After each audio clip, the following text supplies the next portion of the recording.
Did you know that nearly 80% of women experience hair loss or thinning at some point in their lives? And it's not just about genetics, but also about the overall health of our bodies.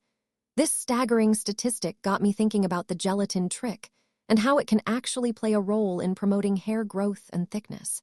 I've been experimenting with the gelatin trick for a while now, and I'm excited to share my findings with you. The gelatin trick is all about incorporating gelatin into your daily routine, and it's amazing how something so simple can have a profound impact on our hair, skin, and overall well-being.